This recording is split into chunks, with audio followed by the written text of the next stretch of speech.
And we are here, ladies and gentlemen. Sorry for the delay. I had to fix my connection real quick. I thought it wasn't connecting correctly, but it is, and now it is, and now we can begin. So, yo peoples, Kyushu92 here, and welcome back to yet another One Piece chapter reaction and review. Today, we get to find out what happens after the last chapter not only showcased the powers and basically devil fruit powers of one of the Gorosei. Jay Garcia Saturn is basically an Ushi Oni demon Zoan. But also, it is also the first chapter where a member of the Gorosei draws blood because Bonnie does not waste any time grabbing a katana and stabbing Jay Garcia in his chest. So let's see what happens in chapter 1095, Better Off Dead in This World.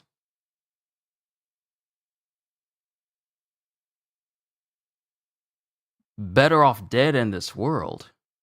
That's an interesting title. Reader request: Buggy chasing after a squirrel monkey that stole his trademark nose. And yeah, it's just as it shows. Buggy is flying after a squirrel monkey that stole his nose. So let's see what happens.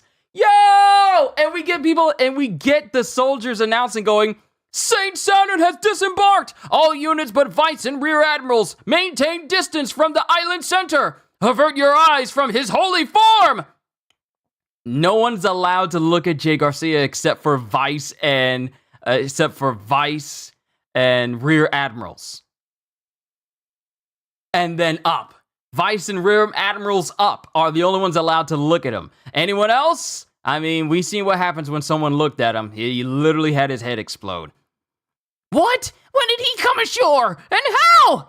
I've only seen them in portraits. What are those flashes of lightning? The admirals themselves will act for a single celestial dragon, and these are the pinnacle of those gods. You mean one of them came all the way here from Marijwa? And lightning is still being shown emanating from where Jay Garcia is. And Jay Garcia is still in his devil fruit form. He's still there as Bonnie stabbing into him. As I guess Vegapunk is saying, Bonnie, what have you done? Saint Saturn, she stabbed the Elder! Oh wait, there's some other Navy dudes here as well. It's the Vice Admirals. It's the Vice Admirals and the Rear Admirals as well. She stabbed the Elder! That man stands atop the very world itself! Ready your weapons! And then Vegapunk is just, because they're all readying their weapons, they're preparing to attack Bonnie because she attacked literally one of the most powerful individuals that rule the world, under Im-sama. But they're preparing to attack Bonnie, and Vegapunk is screaming, Bonnie! And Bonnie, with tears in her eyes, she's still holding onto her sword. And then Jay Garcia says, Pipe down, you insects. If I were afraid of her sword, I would have avoided it.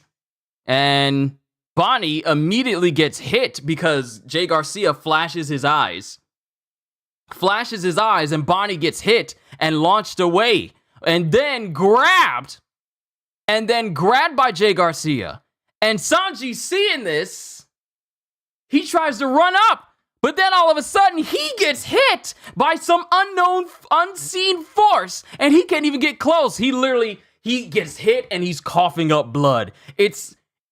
What is this power? I need specifics. He gets hit by the same thing that hit Bonnie, and he gets sent flying. Sanji! And then Jay Garcia takes...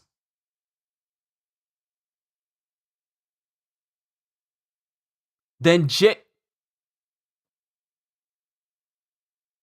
Garcia takes the blade that was sticking in his chest, that pierced through his beard. Blood was shown around the wound. Then, all of a sudden, as he takes it out, the blood vanishes.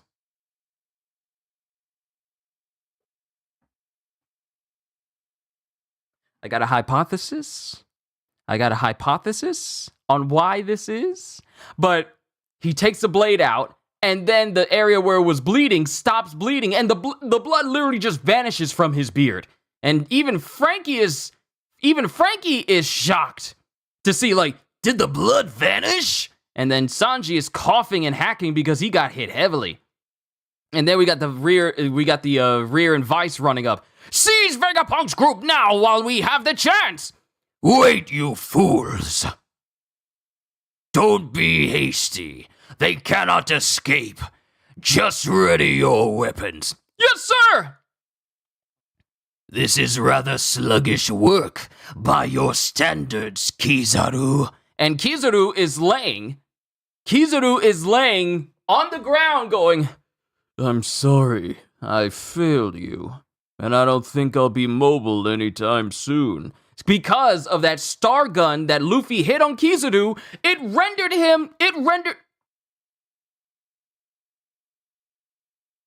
the star gun from Luffy pretty much immobilized Kizaru. It just ignored the fact that he was a Logia, hit him, and now Kizaru can't move for a while. He's literally seeing stars. He can't do anything.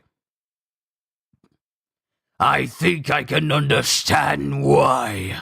As we see Luffy, who's out of his Gear 5 state, and he looks incredibly haggard and old because of the drawbacks of Gear 5. Let us see. And Jay Garcia prepares to take one of his spider legs and prepares to stab where Luffy is.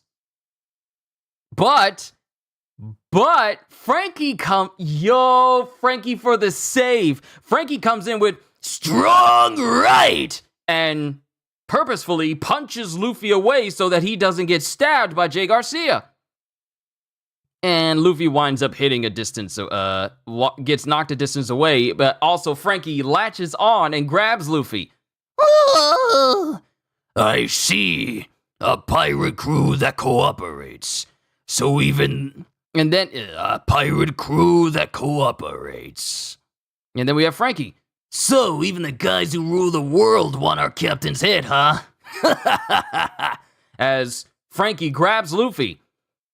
Straw Hat Luffy.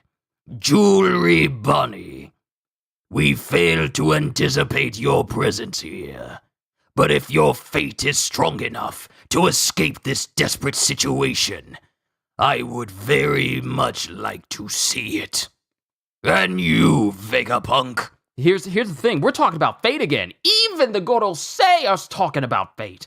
Fate is such a strong theme in this story. And you, Vegapunk. Your betrayal is most disappointing. But your great service to our military is appreciated. Which of you should die first?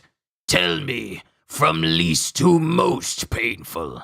I want you to die with nothing but regret for your rebellion against the world government. Why is it that human beings feel the need to do what they are explicitly forbidden from doing? As Garcia starts to squeeze Bonnie, and Sanji manages to go, No, stop! Can anyone else move? No, I can't. It's like I'm being held. Oh, wait, this is Frankie. This is Frankie going, No, I can't. It's like I'm being held down. If this is not science, then it must be devil fruit powers! Oh no, Bonnie! You killed my father, Saturn! Kuma, you mean? He was born into a slave caste, the descendant of a clan that once committed a grave crime against the world. The last survivor of the extinct Buccaneer people. I'm sorry. We got a new clan? We got a new race of people? We got a new type of people? First, we learned about the Lunarians, regarded as gods who lived atop the Red Line before the world government came to be. And now, we got the Buccaneer people? Who is them? Who's the Buccaneer people? The last survivor of the extinct Buccaneer people? Who? Oda, cooking. This man is cooking. This man is like, you seen the gif where the man is like shaking that big giant dish of rice in the kitchen, and it's a big thing, and this is Oda. This is Oda. Every single year he releases a chapter. And then Bonnie's remembering, and we get Kuma. Bonnie, ever since I was a boy, I wanted to be a hero who could save the imprisoned and suffering. Just like Nika, the warrior of liberation. Aim for the head, men. As Garcia holds up Bonnie in the air so all the vice and rear admirals can shoot her. Nika? That's right. He's my idol.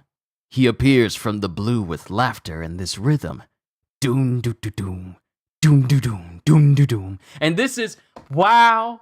Oh my, no, I almost cried today because at church, let me just say this. At church, one of the senior pastors had to go to the hospital to have brain surgery. And he was told that he was not going to be able to do anything. The type of surgery that he had, he was not going to be able to talk. He wasn't going to be able to do anything. He was going to basically be in a catatonic state for the rest of his life. But before they did the surgery, he told our head pastor that after the surgery is over, I'm going to walk out of here. And the reason why I said that this is going to make me tear up again is because that very same man who went to go get brain surgery walked in church today without aid. He walked in, surprised our pastor, because our pastor is going to be celebrating his 28th anniversary. He surprised everyone because no one knew he was going to be there. So that's a moment that got me all teared up because that's amazing. That's amazing to me. But here's another moment that's making me want to tear up because now we're seeing the fatherly, happy side of Kuma. One of the most mysterious individuals in the entirety of One Piece, and we're seeing just what type of person he is. Now I know why he joined the Revolutionary Army. Because it could let him be that person you wanted to be. The hero who could save the imprisoned and suffering. And what better group to be a part of than the Revolutionary Army? And he's here just dancing with his daughter in the past. Nika is his idol. Okay? Kuma's already turned into one of the greatest dads ever. Okay.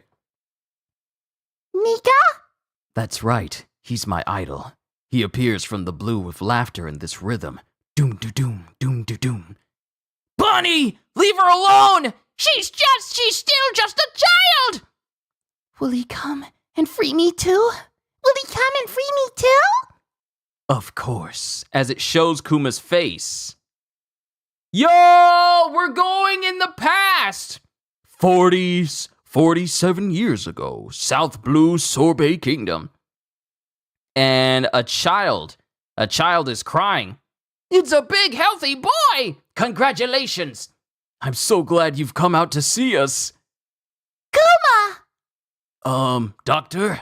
His blood? Don't worry, I won't speak a word of it. And it shows this father who's holding up Kuma as a child. So we're seeing Kuma's dad. He's a healthy boy! I'm sorry, Clap. Run for your life! Government agents showed up at the hospital! Clap? His name is Clap. I'm sorry! I'm so sorry! It's me! I'm the one who has Buccaneer blood! Oh wait, this is Clap. And he's in chains. But my wife does not! Let her and my son go free! Please! It's all right. It'll be all right, dear. Wow, so this woman and man were both Kuma's mom and dad. And they're already in chains. Imprisoned. Enslaved by the Celestial Dragons. And it shows Kuma and the mother, they're fine, but his father Clap is covered in bruises and scars, and blood is all over his clothes.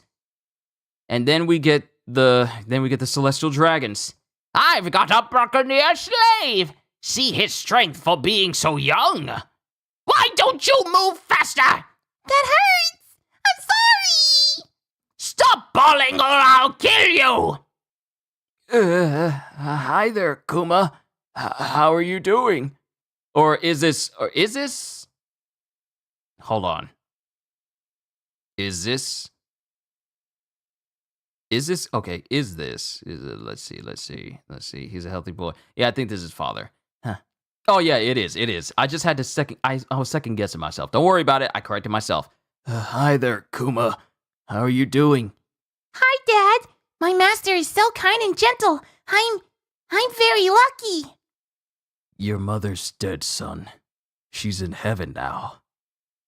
But I think she's better off that way. As Kuma's father cries over the fact that he lost his wife, and both Kuma and Clap are just crying. And Kuma's crying even more. Listen, Kuma, you are strong. You can survive this. Why?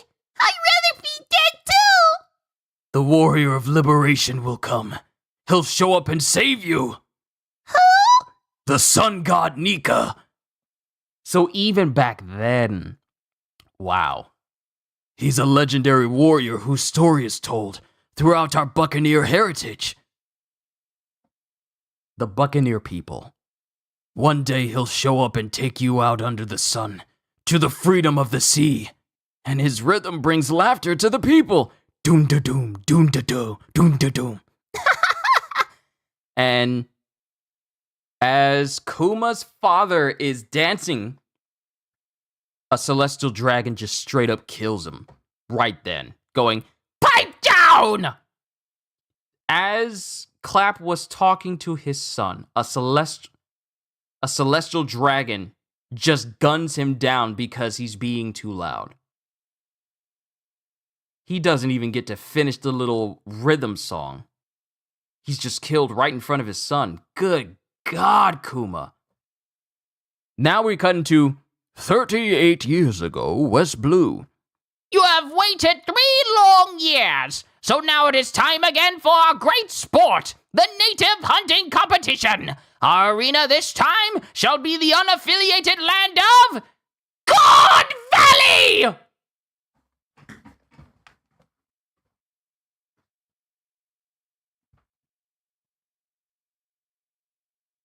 Lord, thank you for giving us Oda. Thank you for giving us One Piece. Thank you for giving us chapter 1095. We give praise unto you, Lord, for this bountiful feast that we are partaking right now. In Jesus' name, amen! We're going to God Valley! We're going to God Valley! Our arena this time shall be the unaffiliated land of God Valley! Rah! This place, which has the audacity to name itself the Valley of God, possesses ample natural resources.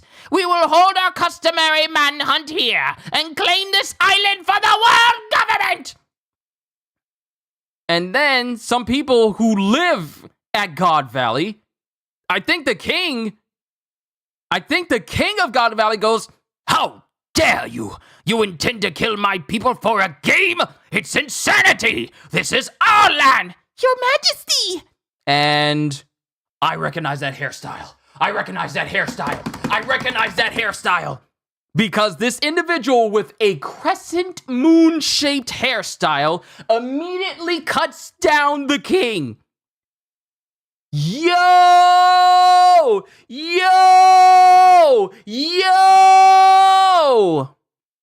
It's a young Saint Figureland! Oh, not so fast, Saint Garling. No head start. He's already struck down the king of the natives. Heavy favorite Saint Garling will start with negative 10,000 points. And then Figureland speaks. The handicap will make for better competition. In addition to the rabbit natives, we have a selection of problem slaves and criminals to hunt.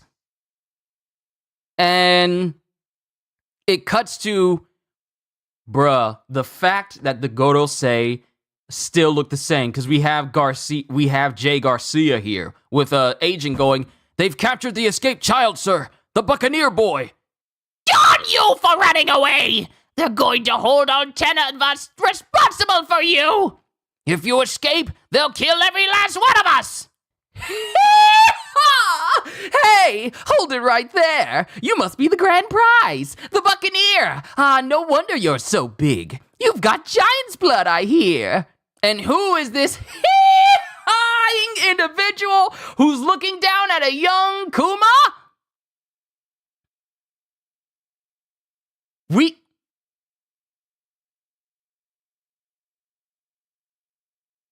My big brow's pretty big too. My brow's pretty big too, huh? Only my face. Hey, shut up. Look at all those gloomy, miserable faces. Well, I choose life. What about you? Slave. Ginny. And slave Emporio Ivankov.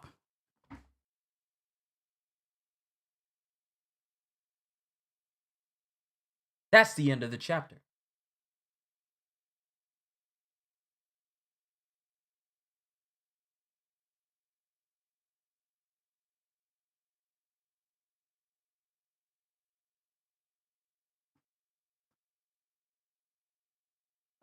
Ivankov has a sibling?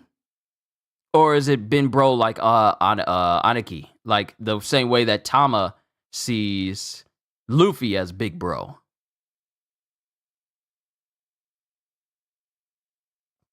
So this is how Ivankov and Kuma meet. Why they're so close. They were there with each other from the start. Back? Oh no. We're about... Kyushu has stopped working. I just realized what this is about to begin. I just realized what this is.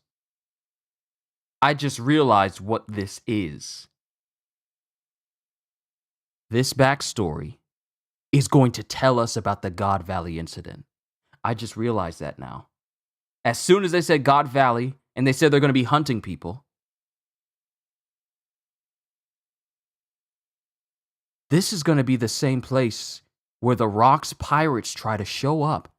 Roger and Garp join forces and defeat the Rocks pirates. We're about to see that, aren't we? Let me see what you guys have said.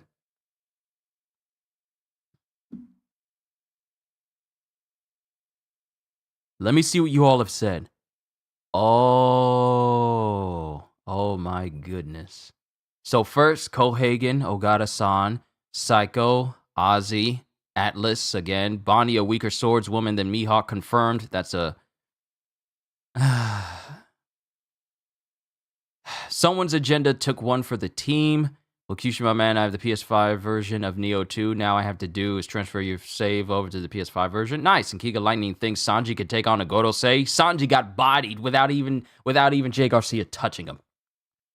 That's the prize for being cocky, Borsellino. Well, there goes Sanji versus Saturn Theory, buddy. You got your Yonko dub. Oda, a Tom Brady fan. These world nobles deserve a fate worse than death. Who's Who did mention slaves prayed to Nika. Yeah, this is probably the farthest flashback we've seen the Gorosei, and they look the same. Exactly, I was about to say it. Jay Garcia still looks the same. We are 38 years in the past.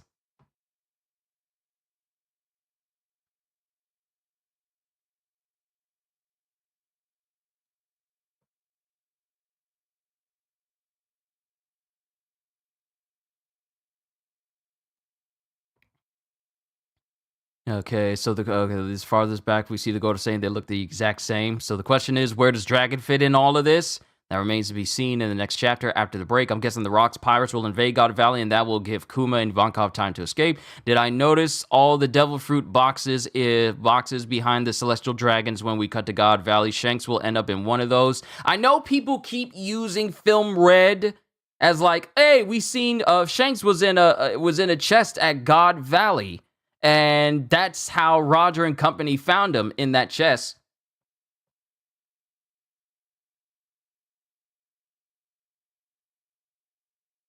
in that chest. I know people keep using it as an example, even though technically Film Red is kind of non-canon. Sure, a lot of things have been brought up concerning Shanks and people and things happen in Film Red, but I don't think we can fully consider that canon yet. I know people want to, but it's not official yet. Now, if we see a young Shanks and he wind up inside that chest, then I'll say it. But at this moment, I'm not gonna solidify to that. Kyushu Garling's hair isn't shaded; it's full white, meaning blonde hair, not red like Shanks. I mean, what were you expecting?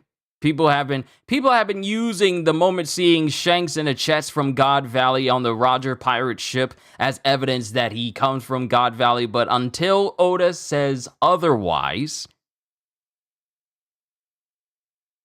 I'm not going down that way.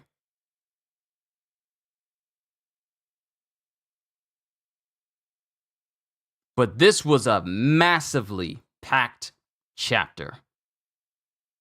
First, we get being told that anyone who's vice and rear admirals, anyone under them, needs to leave. You can't even look at them. Because all the soldiers have seen are just portraits of the Gorosei, but not them in person. And Bonnie gets hit by this power of Jay Garcia. Sanji tries to run up on Jay Garcia, and he gets stopped immediately.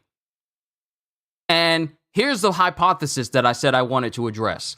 Jay Garcia taking the sword out, and not only is the wound disappearing, but the blood on him alone is disappearing from him as well. I would not be surprised if every single member of the Gorosei underwent the immortal surgery. That's the reason why they keep looking the exact same. How many times have we seen the Gorosei and their shape has been the exact same? I wouldn't be surprised if they all underwent the immortality, the perennial youth surgery from previous users of Ope Ope no Mi in order to pretty much make them immortal, where they can't die. Because why else would he be able to just instantly heal from getting stabbed? Not only that, but he was not even bothered by it, saying like, pipe down, you insects. If I were afraid of her sword, I would have avoided it. But seeing as how he doesn't even need to avoid getting hit by her sword, it means that there's something else going on. So I stand by the idea that they're all immortal. It's kind of semi-canon because Oda also gave information about Figureland and now he's in the One Piece chapters. True, but until Oda says otherwise. Ginny could be Bonnie's mother. It is entirely possible. Garland teaming up with Roger and Garp. Not going to say that.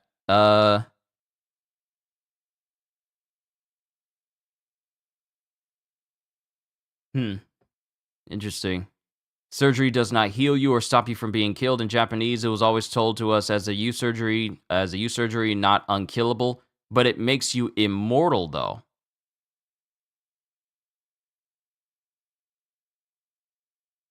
It makes you immortal.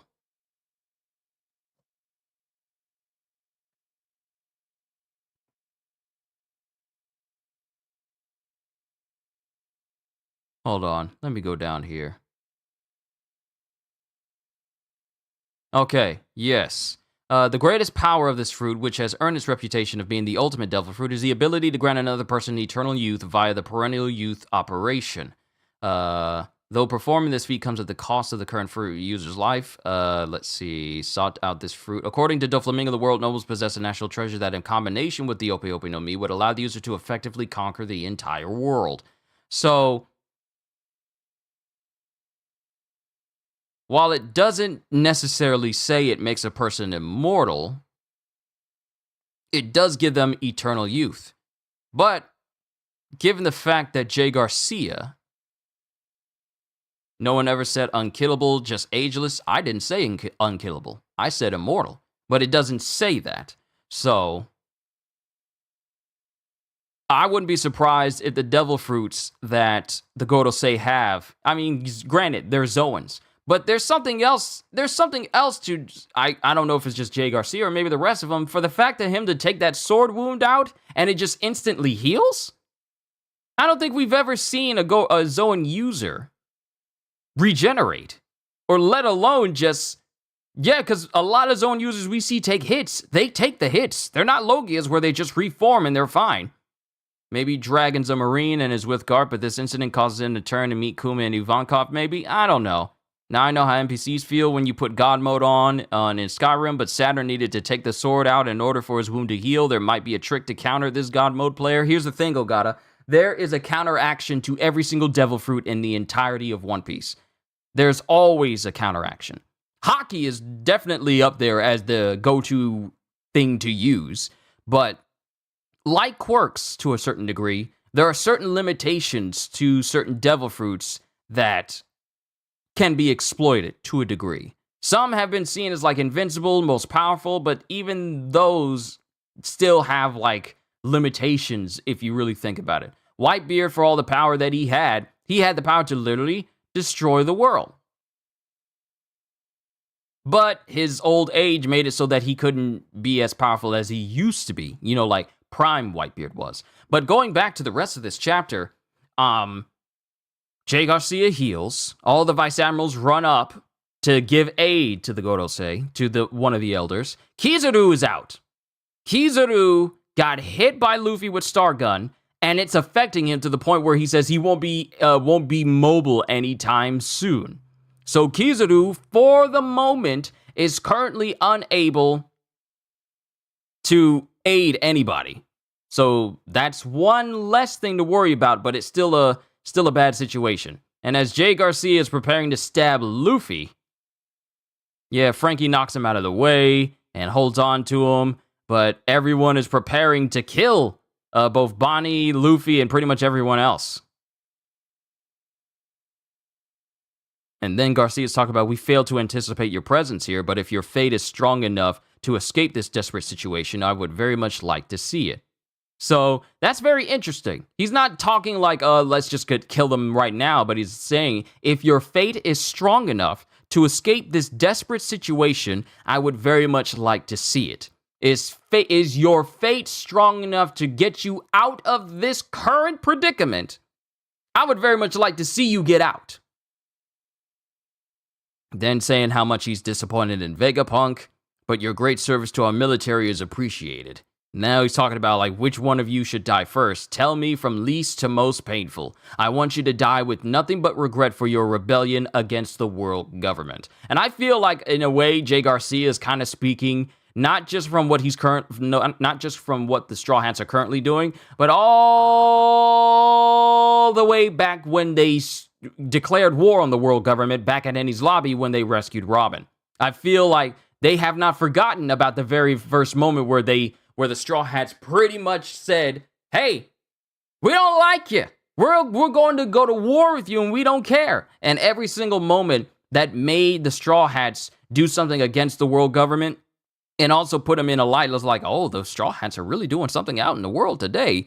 I feel like that's been a list has been stacking of offenses that the Straw Hats have done against the world government as a whole. So I feel like he's not just saying this at this current moment, but from the very moment they set foot in Enies Lobby and set fire to the world government flag. I honestly feel like they all still remember how all this went down way back when. And then he says, why is it that human beings feel the need to do what they are explicitly forbidden from doing? When you ever tell a child not to do something and they do it, simply because their inquisitiveness trumps literally following a parent's orders. Like, don't you climb on top of that counter, but the need, the want for that child to do it. The need or want for a child to do it trumps everything. My love for Frankie went through the roof this chapter. He literally saved Luffy from being killed by one of the most politically powerful people in the entire world. Did Kizaru get one shot? Grant, he got hit by Luffy's star gun and he's seeing stars and he himself says, I'm immobile and I won't be able to do anything for a while. Luffy hit Kizaru in the head once and Kizaru was all like, yeah, I can't do anything. I'm not going to be able to move at all.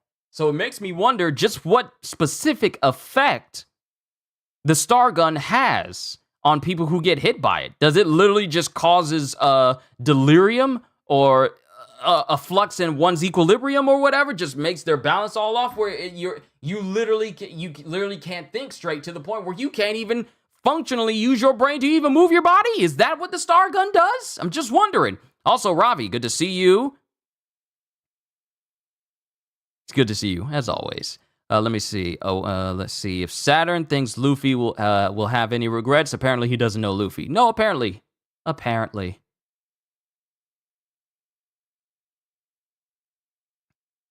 The Yonko versus Admiral debate will never end. It will never end. It will. It will not. But I love that King of Lightning's agenda took one for the team. What was his agenda? I bet he suffers now. Funny enough, Doberman is the only one at Egghead who was at Annie's lobby. Yeah, ain't that funny? He was the only one that was at Annie's lobby, and he's seen everything because he was the one who was ordering. He was the one ordering the captains to attack the Straw Hats when they were on the Bridge of Hesitation. Was it the Bridge of Hesitation?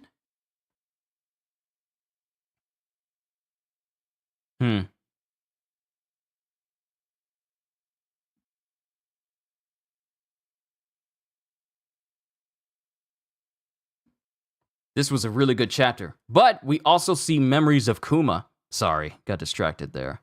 And we see the history of Kuma. And it shows that Kuma grew up with the story of Nika because he comes from the extinct Buccaneer people. Now, the thing is, we don't know what it is about the Buccaneer people that makes it extremely significant. Only that just mentioning the blood of Kuma back like 47 years ago was significance. Like the doctor that, brought in Kuma after he was born was all his blood, doctor, his blood, don't worry, I won't speak a word of it. And later on it shows that government agents showed up at the hospital in the Sorbet Kingdom way back when. And both Kuma, his mother, and his father get imprisoned. And over time, Kuma loses his mother and loses his father. And after losing his father, he's still a child at the time. And getting told about, like, listen, Kuma, you are strong. You can survive this. Why? I'd rather be dead too. The warrior of liberation will come. He'll show up and save you. Who? The sun god Nika. He's a legendary warrior whose story is told throughout our Buccaneer heritage. And we see multiple slaves. There with Kuma as he's talking to his father. One day he'll show up and take you out under the sun to the freedom of the sea. Nika is always smiling and laughing, and his rhythm brings laughter to the people. And as Kuma's laughing, his father gets killed. Then we go to 38 years ago, which is later on in Kuma's life. And it turns out that the Celestial Dragons have this great sport competition where they hunt people. We've seen this in movies. We've seen this in TV shows. The Celestial Dragons just have this competition where they just hunt down the people of a random nation. Oh, Ravi, thank you for being a member for 13 months. Thank you. Are you perhaps Atlas? Yeah, it's Atlas. He changed his name and he changed his profile pic, but it's still Atlas, even though he was banned before. Still wondering, why are you back?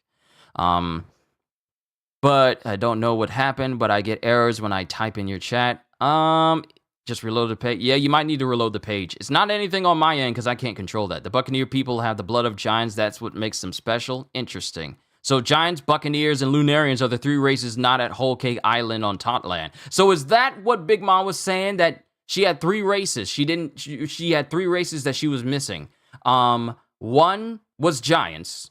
Another was Lunarian, and she very much referenced that when she was talking to King, because she knows. So the other would stand to reason that it is Buccaneer. But I'm just wondering, what is it about the Buccaneer people? But we find out that the competition for the Celestial Dragons is being held at God Valley, which is already inhabited. and the king protests, and then he instantly gets killed by a young Saint Figurland Garling. Like, he still has a crescent-shaped, moon-shaped hairstyle, but he doesn't have the big beard. Like, this is him when he's much, much younger. And another thing I didn't note was the fact that a lot of the female celestial dragons who are there, they're swooning over Figurland Garling because he's quite the handsome fellow.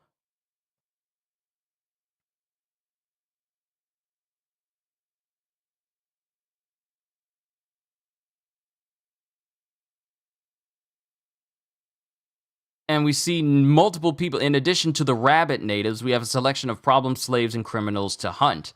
So, and then they say that they've caught Kuma, the buccaneer boy. And then some other slaves are dragging Kuma back, which goes back to the previous chapter where we saw a little bit of Kuma's memories through Bonnie. And she saw her father, who was a child at the time, being dragged away simply because he didn't want to be a part of the game. And then we get introduced to Emporio Ivankov and Ginny, who are slaves. So this cuts to problem slaves and criminals to hunt. So I'm guessing that Ginny and Ivankov are problem slaves for the Celestial Dragons, and this is how Kuma and Ivankov meet. Now, the very significant thing about this entire chapter is the sheer fact that it seems like Oda's leading us in the direction of the God Valley incident.